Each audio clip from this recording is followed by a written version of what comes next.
Good morning, Lifestyle is Healthers, and hi YouTube. It's Vicky Midwood here, the alcohol addiction and disordered eating eliminator, podcaster and author, also integrative health coach, nutritionalist and lifestyle coach.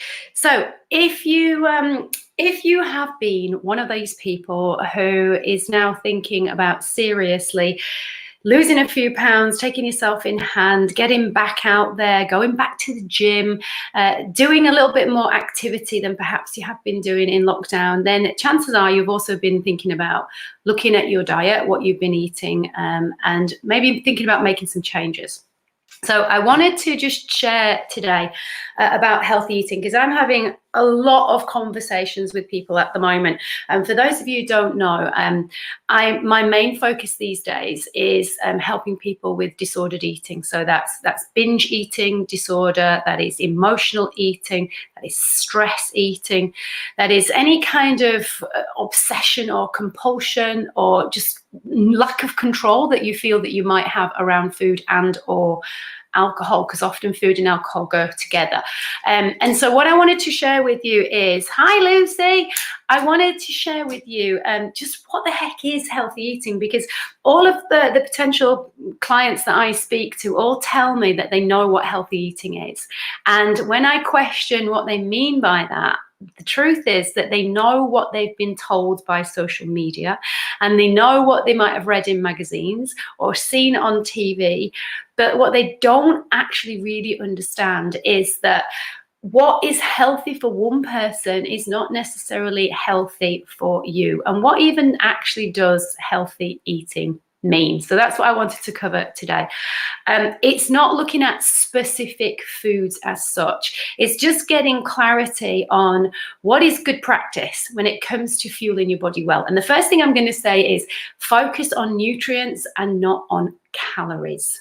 Right. So I know a lot of people, especially now, if you are thinking about losing weight, the message is very, very powerful still, even though it's incorrect that the body works calories in, calories out. It doesn't actually work like that. But is it a good idea to have an understanding of just how much energy, because that's all calories are, how much energy is in certain foods? Yeah, it's a good idea to have that kind of base knowledge. For example, understanding that there's going to be less energy in, say, a head of broccoli than there is in a slice of pizza, right? It kind of makes sense. And the thing is this, when it comes to nutrients, that's what your body is interested in. Oftentimes people tell me that they're eating certain foods, but they are not satisfied. And that's usually because they are going for foods that are low in fat and generally low in nutrients.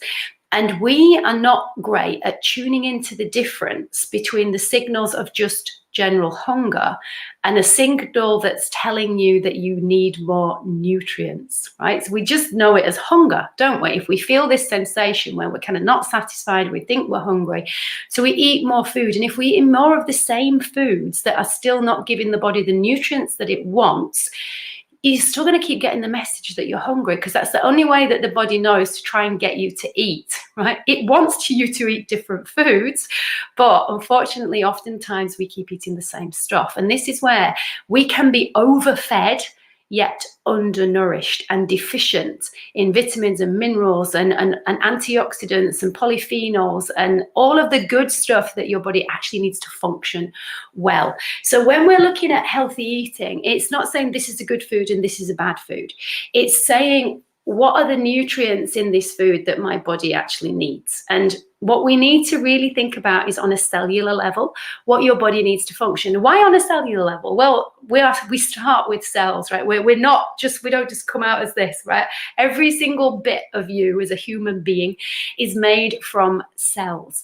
And those cells need to repair themselves. They need to be produced. We're consistently making new cells. Your whole body has a complete cellular turnover every sort of 4 months. So you need to make sure that you're getting the nutrients. Your brain is cells. Your digestive tract is cells. Every single organ, everything in your body is a cell, right? So if you're looking at cellular function, your cell needs protein. It needs amino acids. We get those from proteins.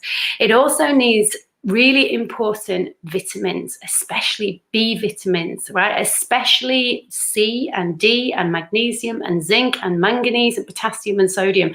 And those nutrients are going to be found in a variety of foods. So it's not sticking to the same kind of food. So if you're a healthy eater, but you're always having the same breakfast and you're always having the same lunch, then that's not too bad as long as you're mixing it up at dinner. But if you're just kind of sticking to very few foods that you are familiar with, that you know you like, then chances are you're not going to get all of those nutrients that your body needs to function well.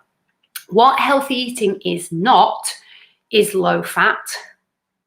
And then so many of my clients who have issues with food and weight have been on this dieting roller coaster and almost serial yo-yo dieters because they've been counting calories or they've been counting points, which is based upon low fat. And they are struggling to stick to it because your body needs fat to burn fat, but it needs the right kind of fat. And if we are avoiding things because we think that they are too high in calories. An example that a lady shared with me yesterday was that an avocado on, I think she's doing Slimming World. I'm not sure which one is the points one, but you guys will know. Whichever one is the group or the community that uses points. The avocado is really high, and her thought process is, I don't want to spend my points on that because it's a lot, when I can use those points for other things that I potentially would like better. The point of the points is pointless, right? Because it's not nutrient-based. Avocado has the right kind of fat that your body can actually utilize, right? But if you're going for a low-fat product, then chances are it's been replaced with sweeteners, and your body does not know the difference between actual sugar and sweetener. So there will be the same insulin, blood sugar effect. It doesn't actually know the difference. And the problem then that you have is that when you are going down this road of low fat and counting calories, we start to disconnect from the messages that our body is actually telling us. And we start to get a little bit stressed out that we're not getting the results that we think we should be getting. And guess what happens when you are stressed? Your body will not let go of fat. So it makes it even harder because there's a cortisol insulin response that basically shuts down your fat burning system. So healthy eating, folks, is really based upon foods that are high in lots of different nutrients. So think eat the rainbow.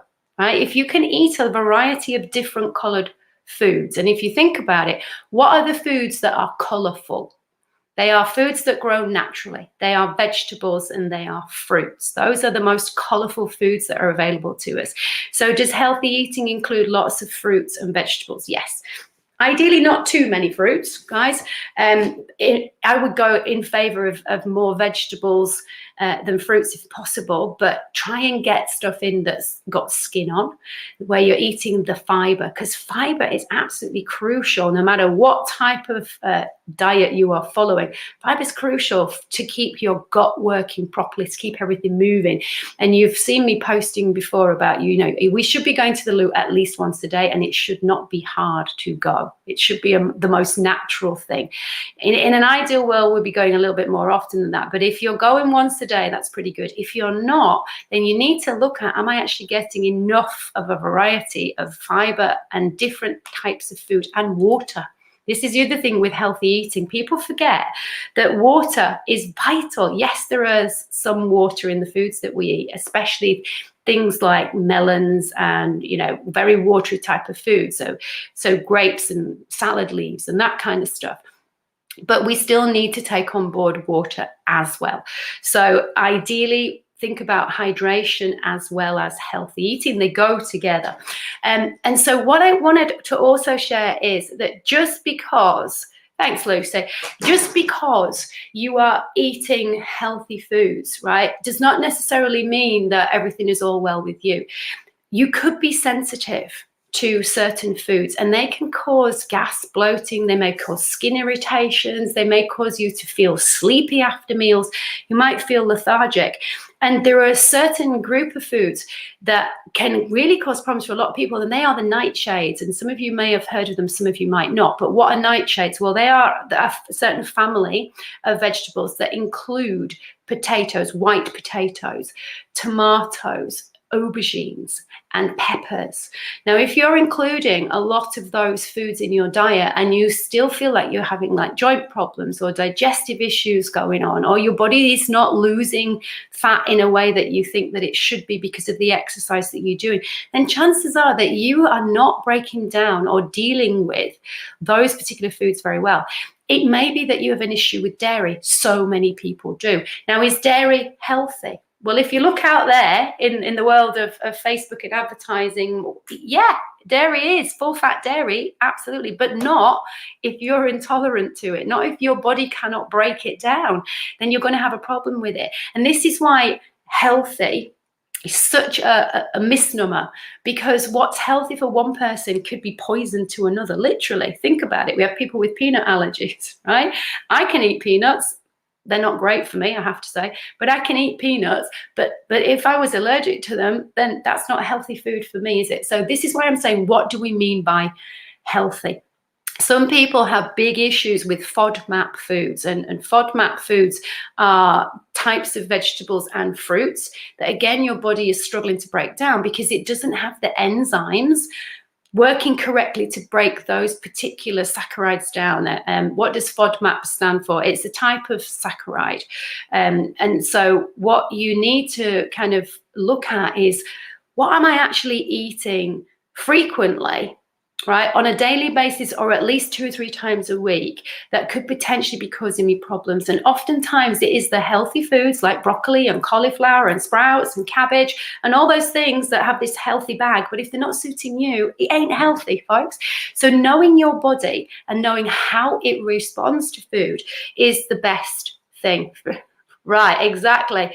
So yeah, cake. So flour is a crazy one. And you know, even the flours that are made from, say, coconut flour and almond flour and stuff, your body may struggle to break some of these things down, because flour is a very dense product. If you think about it, you know, what do I mean by dense? There's a lot of it in a small amount.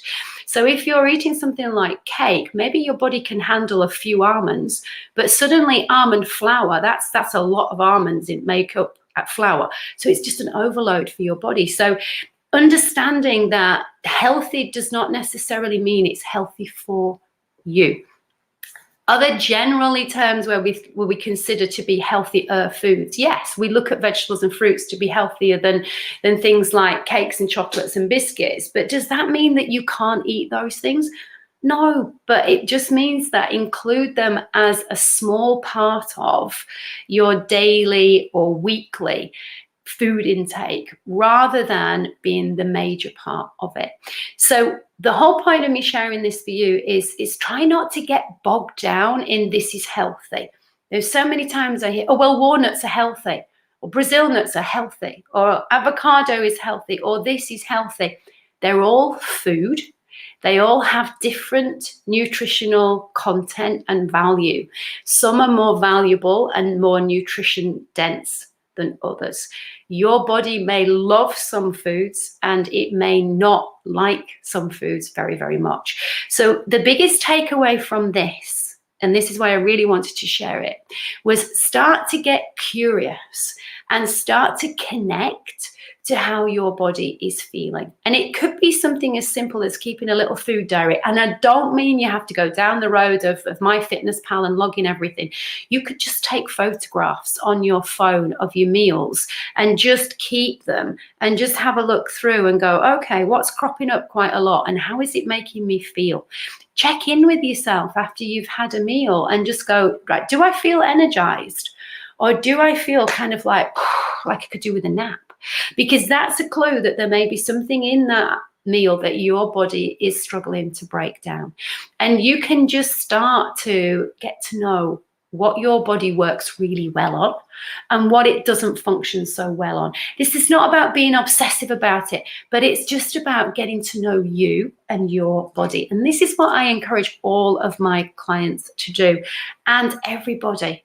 Right? Because the more you can understand what works for you, the easier it is then to make better choices, not because you have to or because you're on a diet, but because you actually know, do you know what? Eating that makes me feel shit, so I'm not going to eat it.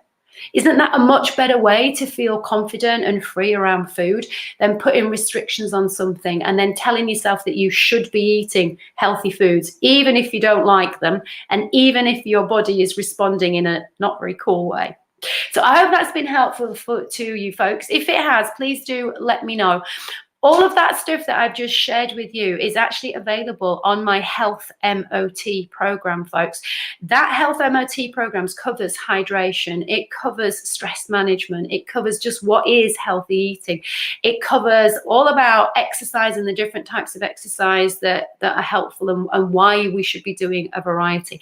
So if you haven't checked out my Health MOT, please do. It is over on my website, which is vickymidwood.com, and just go to the little more button and it says Health MOT, or it's on the program page as well. If you just click on programs, you'll see it. It's the last one on the right.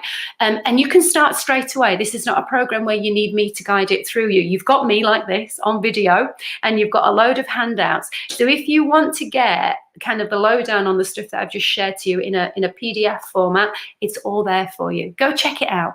And on that note, I would love to wish you a happy, if rather wet, soggy and dull in the UK anyway, Woohoo Wednesday. Have a good one, folks.